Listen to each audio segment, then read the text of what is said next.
میں دانش، آپ دیکھ رہے ہیں مدھوبنی خبر۔ اس وقت ہمارے ساتھ موجود ہیں حضرت مولانا فضل اللہ شیخ سلفی صاحب، جو کہ تعارف کے محتاج نہیں ہیں۔ سواگت ہے آپ کا۔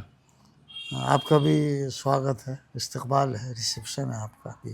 ابھی جو ہے رمضان المبارک کا مہینہ چل رہا ہے شیخ، آخر ایسا کیا چیز ہے جو رمضان المبارک کو باقی 11 مہینوں سے الگ بناتی ہے؟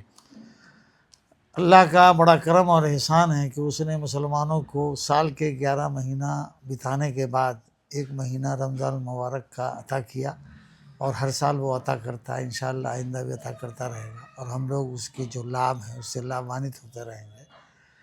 اس لیے اس کو الگ کیا کہ اس مہینے میں اللہ تعالیٰ نے قرآن مجید جیسی اس کتاب کو نازل کیا جس کی صداقت، حقانیت اور ستیتا اور ریئلٹی میں آج تک کوئی سندے نہیں ہوا۔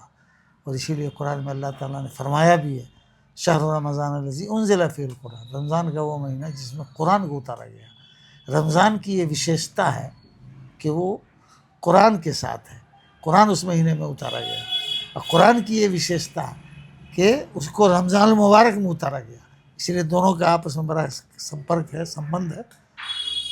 ایک دوسری بات یہ ہے کہ رمضان ہی کے مہینے میں پورے مہینے کے لیے اللہ تعالیٰ نے اس عبادت کو خاص کیا ہے جس کا نام ہے روزہ۔ یہ پچھلی قوموں میں بھی تھا، لیکن ودھیوت باضابطہ ایک مینجمنٹ کے تحت مسلمانوں کے لیے اس مہینے کی اس مہینے کے اندر پورے ماہ کی، پورے ماس کی عبادت روزہ کو فرض قرار دیا گیا، انیواریہ گھوشت کیا گیا، جس کے بارے میں اللہ تعالیٰ نے حدیث قدسی میں فرمایا ہے کہ بندے جتنے بھی نیک کام کرتے ہیں وہ سب ان کے لیے اپنے ہوتے ہیں۔ یعنی نماز اگر پڑھتے ہیں تو نماز ان کے لیے ہوتے ہیں، اس میں ریا ہو سکتی ہے، دکھاوا ہو سکتا ہے، اور اس کا جو ثواب ہے وہی ملے گا۔ اسی طریقے سے حج میں بھی دکھاوا ہو سکتا ہے، اس کا جو ثواب ہے وہی ملے گا۔ زکوٰۃ میں بھی یہی معاملہ ہے، اور دوسری نیکیوں میں بھی۔ الا الصیام فإنہ لی وأنا أجزی بہ، سوائے روزہ کے کہ میں ہی اس کا بدلہ دوں گا، یعنی اننت اتھا، اللہ جتنا چاہے گا اینڈلیس اس کا ثواب دے گا۔ اور اسی لیے اللہ تعالیٰ نے روزے کو اپنی طرف جو ہے نا منسوب کیا، اپنے سے اس کو جوڑا۔ الا الصیام فإنہ لی، سوائے روزہ جیسی عبادت کے جو صرف میرے لیے ہی ادا کی جاتی ہے، اور اس میں ریا و نمود کی کوئی گنجائش اور سمبھاونا نہیں ہے۔ چونکہ آدمی اگر دکھاوے کے لیے سڑک پر روزہ رکھے گا تو بند کمرے میں کھا بھی سکتا ہے، لیکن چونکہ اللہ کی خوشنودی، اس کی پرسنتا، اس کا اصل ایک مسلمان کا روزہ دار کا روزہ رکھنے والے کا لکچ اور اس کا ٹارگیٹ ہوتا ہے کہ اللہ خوش ہو جائے، اس لیے اس میں دکھاوے کی سمبھاونا نہیں ہوتی ہے۔ بند کمرے بھی وہ اسی طرح بھوکا رہتا ہے، پیاسا رہتا ہے، جس طرح کھلی سڑک پہ چلتے پھرتے وہ بھوکا پیاسا رہتا ہے۔ نمبر 3، اس مہینے میں ایک عبادت اور ادا کی جاتی ہے جس کا نام ہے تراویح، جو سال کے اور دن بھی قیام اللیل و تہجد کی شکل میں لوگ ادا کرتے ہیں، رات میں جاگ کے، رات کے خاص پہر میں جاگ کے۔ لیکن رمضان کے پورے مہینے میں حضور صلی اللہ علیہ وسلم نے 3 دن نماز پڑھی تھی۔ حضرت عمر رضی اللہ تعالیٰ عنہ کے زمانے میں پھر باضابطہ اس نماز کو شروع کیا گیا، جس کے بارے میں اللہ کے رسول صلی اللہ علیہ وسلم نے فرمایا، من قام رمضان ایمانا واحتسابا غفر له ما تقدم من ذنبه، جو آدمی رمضان میں پورے مہینے کی تراویح کی نماز پڑھے گا، قیام اللیل کرے گا یا تہجد پڑھے گا، تو اللہ تعالیٰ اس کے پچھلے گناہ کو معاف کر دے گا۔ اسی طریقے سے رمضان میں مومن کی روزی بڑھا دی جاتی ہے، برکتوں کا نزول ہوتا ہے اور خیرات بڑھ جاتے ہیں۔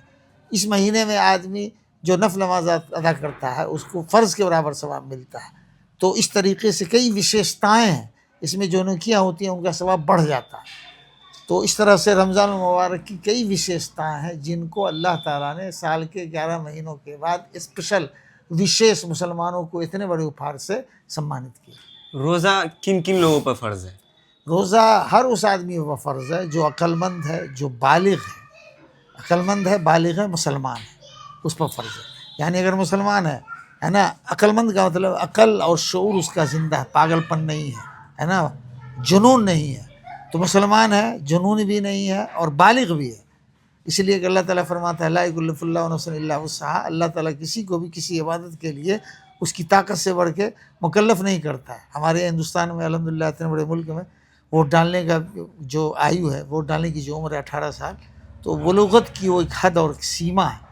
یعنی لڑکا یا کوئی مسلمان جب بالغ ہو جائے گا، اس کے اندر شاریرک شکتی آ جائے گی، فزیکل اسٹرانگ اور مضبوطی آ جائے گی، تو وہ روزہ رکھے گا۔ دوسرا یہ کہ مسلمان ہوگا۔ تیسرا یہ کہ اس کے اندر شعور ہونا چاہیے۔ پاگل اگر ہے، مسلمان ہے نا، اور بالغ بھی ہے، تو اس پر کوئی بھی عبادت فرض نہیں ہے چاہے وہ روزہ ہی کیوں نہیں ہو. تو اس لیے یہ تینوں آئٹمس، یہ کنڈیشن جہاں ہوں گے، تینوں شرطیں جہاں ہوں گی، وہ روزہ رکھے گا. اعتکاف کیا ہے؟ اعتکاف رمضان المبارک کے پہلے دوسرے عشرہ کے بعد آخری عشرے میں جو پھٹ راتیں ہوتی ہیں 21، 23، 25، 27 اور 29، ان میں جو ہے نا شب قدر واقعی کس ہے رات ہے، پانچوں میں سے کس رات ہے، اس کی کھوج کریت کے لیے، اس کو پانے کے لیے، اس کی اپلبدھی اور پراپتی کے لیے ہے نا، ایک دو جتنے لوگوں کو توفیق ہوتی ہے وہ مسجد میں گوشہ نشین ہو جاتے ہیں. دنیا سے ان کا کوئی تعلق نہیں ہوتا ہے، گھر سے کوئی لین دین نہیں ہوتا ہے، لوگوں سے کوئی علاقہ اور سمبند نہیں ہوتا. یہاں تک کہ اگر کوئی رشتہ دار مر گیا یا کوئی بیمار ہے تو اس کی جنازہ کی نماز میں وہ نہیں جائے گا. اور اسی طریقے سے کوئی بیمار ہے تو اس کی مزاج پرسی کے لیے نہیں جائے گا، مسجد سے باہر نہیں نکلے گا، الا کہ کوئی انسانی ضرورت ہے. یعنی مسجد میں پیشاب پاخانہ شوچالیہ کی ویوستھا نہیں ہے تو پیشاب پاخانہ کے لیے وہ مسجد سے باہر آ سکتا ہے. انیتھا اگر ویوستھا ہے تو اس کے لیے بھی مسجد سے باہر نہیں جائے گا، مطلب دنیا سے دور. دنیا سے دور. ابھی آپ نے ذکر کیا شب قدر کے بارے میں، آخر وہ رات ہے کیا؟ تو اللہ تعالیٰ نے خود فرمایا ہے لیلۃ القدر خیر من الف شہر. شب قدر جس کے بارے میں اللہ کے رسول صلی اللہ علیہ وسلم نے 5 پھٹ راتوں میں 21، 23، 25، 27 میں اس کو کھوجنے کے بعد تحروا لیلۃ القدر فی العشر الاواخر من رمضان، شب قدر کو رمضان کے آخری عشرے میں تلاشو. تو تلاشنے کا مطلب یہ ہے کہ اس میں خوب عبادت و ریاضت کرنی ہے. اللہ کے رسول صلی اللہ علیہ وسلم جو قرآن مجید کی یہ آیت ہے لیلۃ القدر خیر من الف شہر، شب قدر 1000 مہینوں کی رات، یعنی 1000 مہینوں کی رات کی عبادت سے بہتر ہے، اتنی فضیلت ہے. اب وہ 5 میں سے کب ہے وہ اللہ کے علم میں ہے، لیکن مومنوں کو، مسلمانوں کو حضور صلی اللہ علیہ وسلم کی سیرت کی روشنی میں اس کو تلاشنے کا مطلب ہے پانچوں شب قدر کی جو واقعی رات ہے اس کو کھوجنے کے لیے شب بیداری کرنی ہے. اللہ کے رسول صلی اللہ علیہ وسلم جب وہ ممکنہ راتیں آتی تھی پانچوں شب قدر کی تو آپ صلی اللہ علیہ وسلم جاگتے تھے، احی اللیل، اور افراد رات کو جاگتے تھے، وایقظ اہلا، اور افراد خانہ کو جگاتے تھے، وشد المیزر، اور پورا تیار ہو جاتے تھے، کمر بند ہو جاتے تھے، کمر بستہ ہو جاتے تھے کہ ہم عبادت و ریاضت کریں گے اس رات کے اندر. یہ ہے لیلۃ القدر کی فضیلت. اگر ایک شبد میں اسلام کو ڈیفائن کیا جائے تو کیا ہوگا؟ اسلام میں پوری دنیا کی بھلائی اور اس کی سفلتا اور اس کی کامیابی کے لیے اللہ کا بھیجا ہوا انتم دھرم ہے، جس کے ہے نا دھارمک پیغمبر اور رسول اور میسنجر اللہ کے رسول صلی اللہ علیہ وسلم تھے، جن کو اللہ تعالیٰ نے قرآن مجید دے کر دنیا کے مارگدرشن اور دونوں جہان، دونوں سنسار یعنی لوک اور پرلوک دونوں، اس سنسار کے بعد جو آگے کا سنسار ہے مرتیو کے بعد، اس دونوں سنسار اور دونوں جہان اور دونوں دنیا میں سفلتا اور کامیابی کے لیے، ساری مانوتا کے لیے اللہ تعالیٰ نے اس دین کو انتم پیغمبر کے ساتھ اس کو انتم آکاشی پستک قرآن مجید دے کے بھیجا. رمضان کی کیا فضیلت؟ رمضان کی فضیلت یہی ہے جو ہم نے بتایا آپ کو، اس میں روزہ جیسی عبادت کو ادا کیا جاتا ہے، اس میں اللہ تعالیٰ نے قرآن مجید کو نازل کیا ہے نا. اس مہینے کی خاصیت اور سب سے بڑی خوبی یہ ہے کہ خود اللہ تعالیٰ فرماتا ہے شہر رمضان الذی انزل فیہ القرآن، رمضان کا وہ مہینہ جس میں قرآن کو اتارا گیا، یہ اس کی خوبی اور فضیلت ہے. رمضان کے اندر روزہ جیسی عبادت کو فرض قرار دیتے ہوئے اللہ تعالیٰ نے اس کو اپنی طرف منسوب کیا، اپنے سے جوڑا، اپنے سے سمبندت کیا، یہ اس کی خصوصیت ہے. قرآن مجید جو ہم تلاوت کرتے ہیں اور جو اس کی پاٹھ کرتے ہیں، اس کو جو ہم پڑھتے ہیں پورن روپین ہے نا، رمضان المبارک سے اس کو جوڑ کے رمضان کی اہمیت اور فضیلت کو اور بڑھا دیا گیا ہوا ہے. اور بتایا آپ کو رمضان کی یہ خوبی اور فضیلت ہے کہ اس میں مومن کی روزی بڑھا دی جاتی ہے.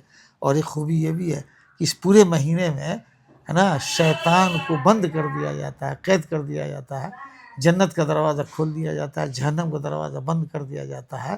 اور مسلمان پرایہ اس بات کی کوشش کرتے ہیں، اس میں سفل بھی ہو جاتے ہیں وہ، کہ گناہ اور پاپ کے کام نہیں ہوں. اور شیطان کو تو ویسے بھی موقع نہیں ملے گا، لیکن شیطان کو بند کرنے کا یہ مطلب ہوتا ہے رمضان کے مہینے میں کہ اس کی جو 11 مہینے حرکتیں تھیں سلائی مشین کی طرح، رکنے کے بعد بھی جیسے مشین بند ہوتی ہے تو چکا اس کا گھومتا رہتا ہے، اسی طرح اس کی باہری کچھ ایکٹیویٹیز اور سرگرمیاں اور گتیویدھیاں ہیں وہ باقی رہتی ہیں. اور اسی کے ساتھ میں وہ لوگ آ جاتے ہیں جو رمضان روزہ اور قرآن کی اہمیت اس کے مہتو کو نہیں سمجھتے ہیں اور ساری شرارتیں کرتے رہتے ہیں. مدھوبنی ضلع واسیوں کو، دیش واسیوں کو، دنیا واسیوں کو کیا سندیش دینا چاہیے رمضان کے اس پاون اوسر پر؟ ہم وشیش مدھوبنی ضلع کے اترکت پورے راج اور پورے اپنے بھارت ورش جو اتنا مہان دیش ہے ہمارا، اور جس کی ایکتا اور اکھنڈتا پوری دنیا میں پرسدھ ہے، اور یہاں کا کلچر، یہاں کی سبھیتا، یہاں کی بھاشائیں انیک ہیں، لیکن سب کی بھاونا ایک ہے، اپنے دیش کے ہت کے لیے سب لوگ شبھ چنتک رہتے ہیں۔ اور رمضان کے اس مہینے میں ہم اپنے ضلع کے علاوہ اپنے راج اور اپنے ملک، عظیم ملک ہندوستان کی سفلتا اور ہر چاروں طرف سے اس کی کامیابی کے لیے دعا کرتے ہیں، اور ساتھ ساتھ پورے وشو کے لوگوں کی بھی سفلتا اور ان کے اندر اتپن ہونے والی مانوتا اور انسانیت کے لیے بھی اللہ سے دعا کرتے ہیں، تاکہ سب ایک مانو جاتی ایک سوتر میں بندھ کر اپنا جیون ویتت کریں اور سب ایک دوسرے کا بھلا سوچیں۔